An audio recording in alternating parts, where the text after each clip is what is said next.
When 24-year-old Noah Brenner left for a weekend trip into the Tallulah River Gorge, his family expected the usual routine from their meticulous son. But when he failed to check in, and his locked car was found abandoned at the trailhead, alarms spread quickly. Search teams swept the cliffs, divers combed the river, helicopters circled overhead, yet not a single trace of him surfaced. It was as if Noah had walked into the forest and simply vanished.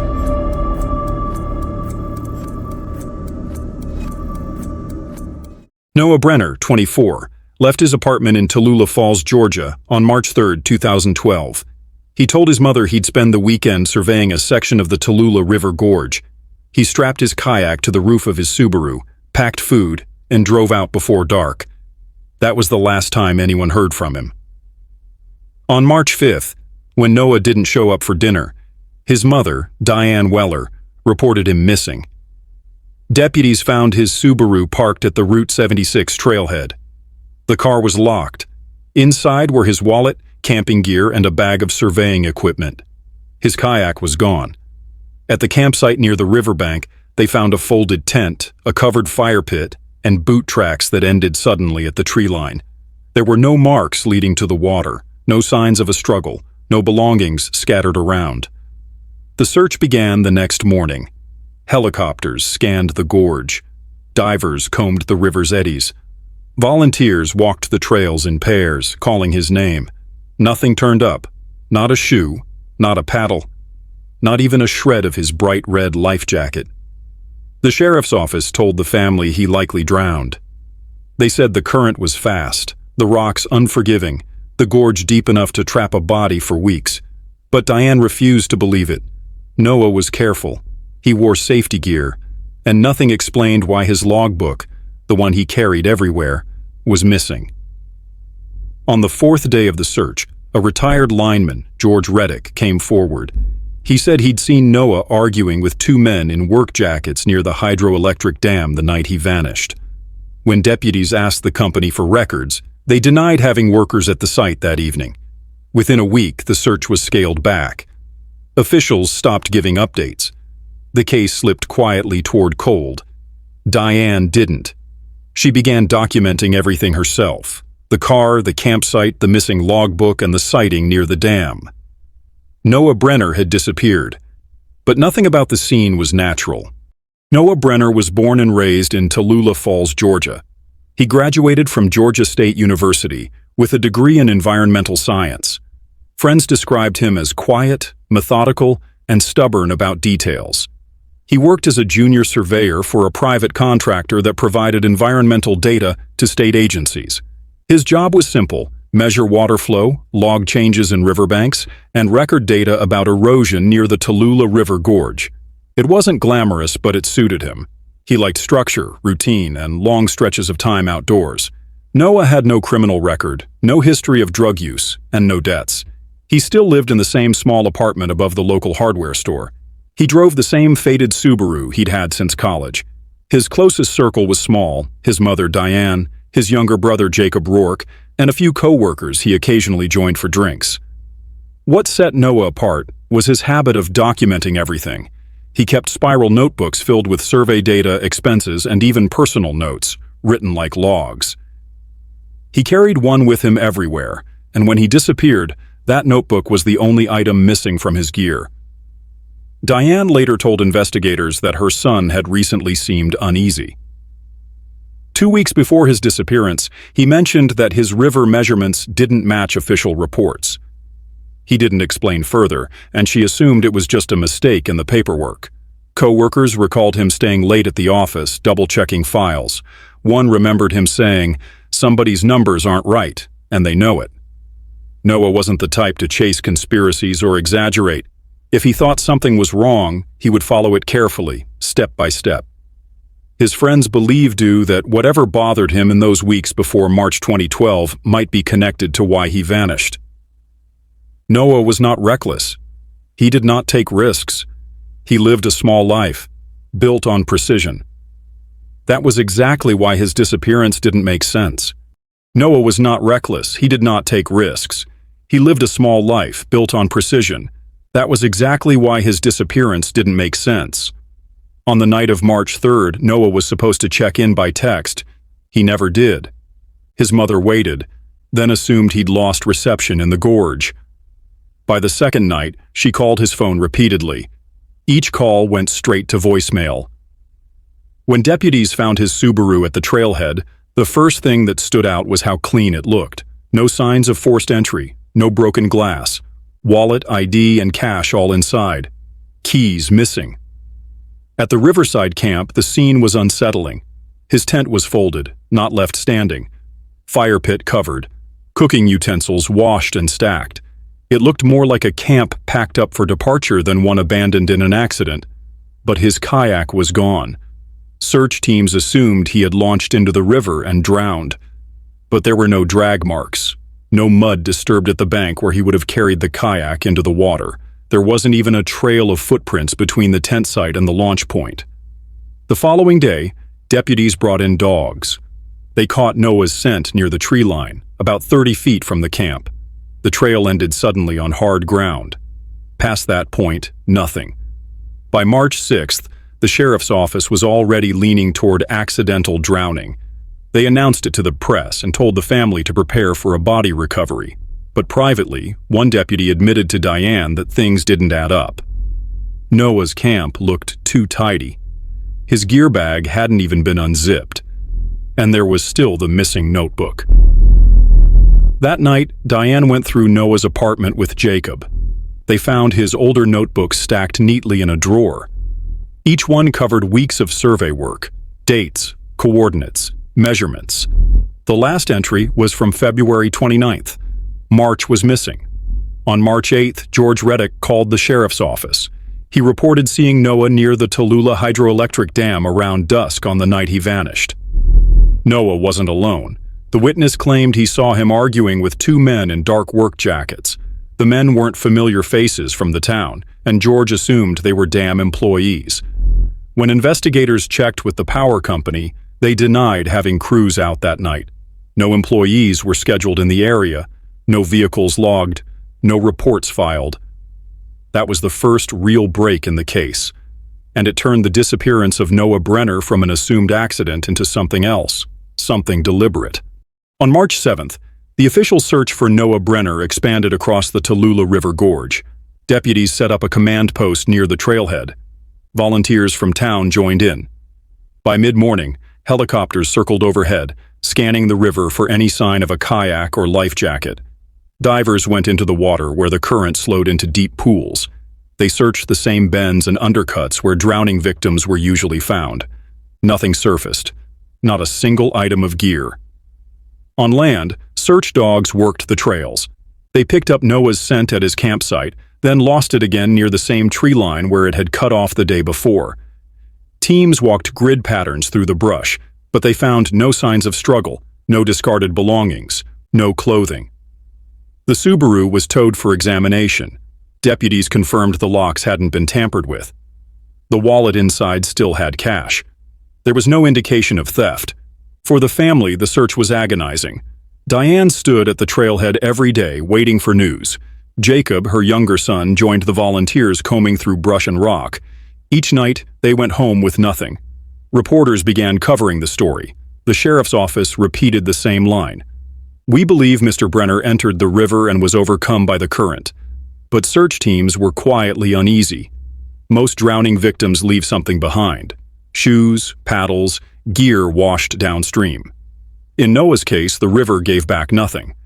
The one piece of information investigators didn't release to the press was the sighting near the hydroelectric dam. George Reddick's statement stayed buried in the case file. When Diane asked about it, deputies told her it was unconfirmed. By the 10th day, the official search was scaled back. Helicopters stopped flying. Volunteer numbers dropped. The sheriff called the chances of recovery slim. For the Brenner family, that wasn't an answer. Noah's car was still there. His campsite was still there. But Noah and his notebook were gone. The search ended without a trace. 10 days after Noah Brenner vanished, the official search was over. Deputies filed their reports calling it a likely drowning, but the case didn't close for his family. Diane went back to the trailhead herself, searching through brush along the gorge. On March 15th, she found something the deputies had missed: Noah's survey pole wedged between rocks 30 yards from the camp. It wasn't broken or waterlogged. It looked placed, not lost. A week later, one of Noah's co-workers gave the family another lead. The office computer logs showed that Noah's account had been accessed 2 days after he went missing. Files were copied onto a flash drive. When the company IT manager traced the login, it came from inside the office building after hours. The security cameras for that night had gaps, hours of missing footage. Deputies dismissed it as irrelevant. They said someone probably borrowed his login. But Noah had been protective of his work. He never shared passwords. The missing logbook became the most troubling detail. Noah carried it everywhere. It wasn't at the campsite, it wasn't in the Subaru, and it wasn't in his apartment. Every notebook before March was accounted for. The new one, covering the week of his disappearance, was gone. In late March, Jacob checked pawn shops and second-hand stores around the county in case someone had stolen and sold his gear. Nothing turned up. But in one store near Clayton, the owner remembered a man trying to sell a waterproof case matching the description of Noah's. The man left after the owner asked for ID. He was never identified. The final trace came from a security camera on Route 76. A state trooper reviewing footage for an unrelated accident noticed a Subaru pulling out of the trailhead lot at 2:13 a.m. on the night Noah vanished. The headlights swept across the camera, but the license plate wasn't clear. Investigators couldn't confirm if it was Noah's car or someone else's. To his family, those fragments meant one thing: Noah hadn't drowned by accident. He'd stumbled into something he wasn't supposed to see, and whatever that was, someone made sure he and his notebook were gone. By April, the search for Noah Brenner had slowed, but in Tallulah Falls, his disappearance was all anyone talked about. Flyers with his photo hung in gas stations, diners, and church notice boards. Strangers joined in canvassing trails, knocking on doors, and calling tip lines. Local news picked up the story first, framing it as a tragic drowning. But when details about the locked Subaru, the folded tent, and the missing logbook leaked, the narrative shifted. Neighbors began questioning whether the sheriff's office had ended the search too soon. A Facebook group called Find Noah gained over 2,000 members within weeks. It filled with speculation. Some insisted he'd been murdered. Others said he'd run off on his own. Jacob monitored the posts daily, but most led nowhere. At the hydroelectric dam, workers bristled at questions. Reporters who asked about the alleged sighting of Noah with 2 unknown men were told the company had no record of activity that night. Still, locals whispered that the dam had something to do with it. Families who lived nearby recalled odd lights at night and trucks pulling in without markings. Diane refused to let the case fade. She stood outside the courthouse with flyers. She called state officials and filed petitions demanding further investigation. She told reporters about Noah's missing notebook and the strange access to his office files after his disappearance. Public opinion began splitting in two. Some believed the official story, Noah drowned, and grief was blinding the family to the truth. Others believed Diane. They argued that if he had drowned, something, anything, should have surfaced in the river by now. By May, rumors spread that Noah had been keeping records not just of water levels, but of chemical readings in the river. Some said he had discovered irregularities near the dam. The power company dismissed the idea as nonsense, but the story took hold. The case was no longer just about a missing young man. For the community, it became a question of trust. Did the sheriff's office fail, or was something being hidden? And every week that passed without answers only deepened the divide. In June, 3 months after Noah Brenner disappeared, investigators received their first serious tip. A hiker reported seeing a red kayak wedged in a bend of the Tallulah River, several miles downstream from where Noah's camp had been. Deputies pulled it out, hoping for answers. It wasn't Noah's. The serial number linked it to a family from South Carolina who had lost it during a storm the previous year. Another dead end. The second lead came from a man in Clayton who claimed Noah had been involved in drugs. Deputies searched Noah's apartment again, but found nothing. No money stashes, no paraphernalia, no evidence at all. His co-workers confirmed he rarely even drank. The rumor spread anyway, and some townspeople were quick to accept it. A third tip came in July. A woman called from North Carolina, saying she had seen Noah at a bus station in Asheville. Deputies followed up and reviewed security footage. The man in question looked vaguely similar but was several years older, another false lead. Attention turned briefly to Jacob. Some in the community whispered about sibling jealousy, money troubles, or resentment. Deputies questioned him a second time. He cooperated fully, handed over his phone records, and even volunteered for a polygraph. He was cleared. The most troubling lead was the sighting at the hydroelectric dam. The retired lineman who reported seeing Noah with two men stuck to his story, even under repeated questioning. But the men he described, dark work jackets, no identifying logos, were never identified. The power company provided logs and insisted no employees were on site. Deputies said without more, the lead couldn't go anywhere. As summer ended, the investigation was buried under conflicting theories. To outsiders, it looked like a case gone cold. But to Diane, it felt deliberate, as if every path forward was being blocked. For her, the most important fact hadn't changed. Noah's logbook was missing. The one object that might explain what he was working on in the days before his disappearance had simply vanished with him. And until that surfaced, there would be no real answers. By the end of 2012, 9 months after Noah Brenner disappeared, the case had stalled completely. Deputies filed their reports, boxed the paperwork, and moved it into storage. The official line never changed: likely drowning. For Diane, that answer was unacceptable. She called the sheriff's office weekly. At first, deputies took her calls. Then, as time passed, the responses grew shorter, until eventually they stopped picking up altogether. Noah's apartment above the hardware store stayed frozen in time, his boots by the door, his books lined neatly on the shelf. Diane refused to touch anything. She told friends it felt like erasing him if she did. Jacob, younger by 3 years, carried his own weight of silence.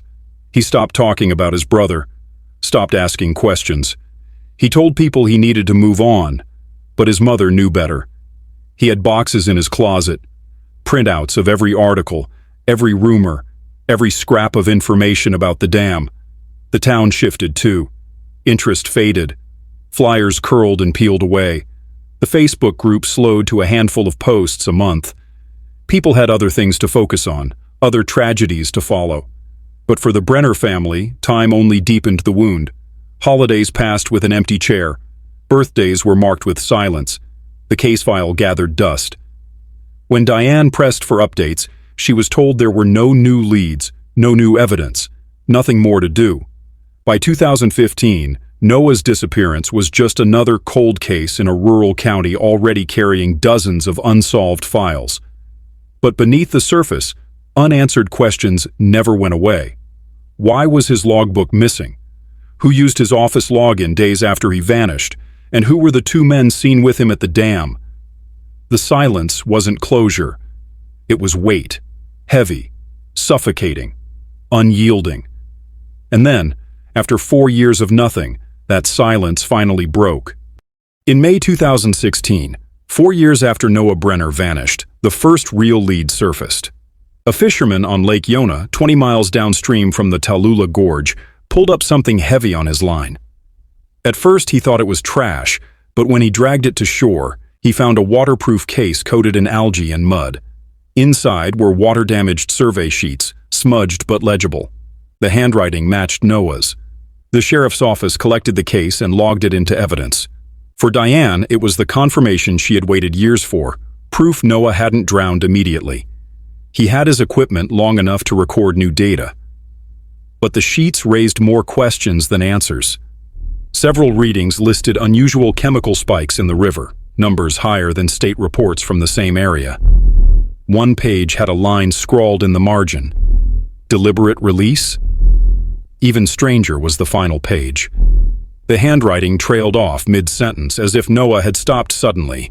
The rest of the notebook, the one that had been missing, was still gone. The discovery reignited interest. Reporters returned. Old rumors resurfaced. Diane demanded the case be reopened. The sheriff agreed, reluctantly, assigning a new investigator, Detective Mark Hanlon. Hanlon reviewed the files and quickly noted inconsistencies. Why had office login records shown activity under Noah's name after his disappearance? Why had the dam employees been cleared without further questioning? And why had search teams missed the survey pole and waterproof case so close to the original site? The case that had been written off as a drowning was suddenly alive again, and with it came the possibility that Noah Brenner hadn't just vanished, he had been silenced. Detective Mark Hanlon reopened Noah's file with a fresh set of eyes. He retraced every step, interviewed witnesses again, re-examined evidence, and pressed for details the original team had ignored. The first break came from the dam. Through a subpoena, Hanlon obtained internal maintenance logs. One entry dated March 3, 2012, the night Noah vanished, recorded an unscheduled release of water at 10:42 p.m. The company had never disclosed it. Cross-referencing with Noah's recovered notes, Hanlon found the same date circled, with measurements suggesting a chemical spike just before the release. Next came the office login. Hanlon tracked the IP address and found it didn't originate from Noah's workplace but from a laptop registered to a subcontractor that handled environmental data for the dam company. The subcontractor had ties to two former employees, both men who had quietly left town in 2013. Then came the witness statement. George Reddick, the retired lineman who claimed he saw Noah arguing with two men near the dam, was shown old ID photos. He pointed to one of the subcontractor employees without hesitation. Piece by piece, the picture formed. Noah had discovered discrepancies in his survey readings. He suspected deliberate chemical dumping into the river. He recorded his findings in his logbook. And when he went to the dam that night, he confronted the wrong people. The kayak, the tidy campsite, the folded tent, they weren't signs of a man preparing to leave. They were signs of someone interrupted before he could. The most chilling discovery came when Hanlon reviewed the chain of custody for Noah's belongings. The waterproof case wasn't logged into evidence until weeks after it was supposedly found by the fishermen. A clerk admitted, off record, that it had been misplaced for years before being entered. By late 2016, Hanlon had enough circumstantial evidence to suspect foul play.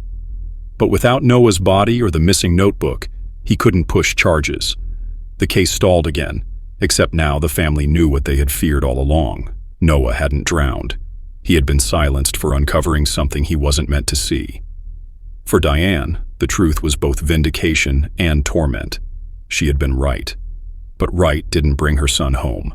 By 2017, 5 years after Noah vanished, the case had slipped into silence.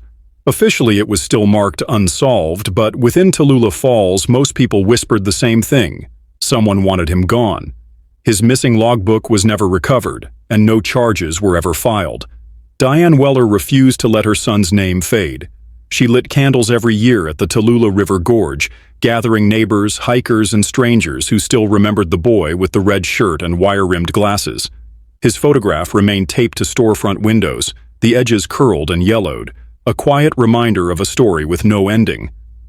Detective Mark Hanlon stepped away, but not before admitting privately to Diane that her son had uncovered something real, numbers in the dam's release schedule that didn't add up. He was right, Hanlon confessed, just too early and too close. The river never gave back a body. The mountains never yielded an answer. Until, in the autumn of 2021, a group of surveyors working outside the gorge stumbled on something strange, a rusted coffin, half buried beneath years of moss and earth. Inside was a water-stained notebook, a faded red shirt, and a pair of wireframe glasses. Items the Wellers knew too well. Items that should never have been there. The discovery reignited every rumor. Had Noah been silenced for what he found? Was the coffin placed there to hide him, or to send a message? Authorities called it evidence. For Diane, it was proof. And for Tallulah Falls, Noah Brenner's disappearance was no longer just a vanishing. It was a story buried deep in the woods, and finally unearthed.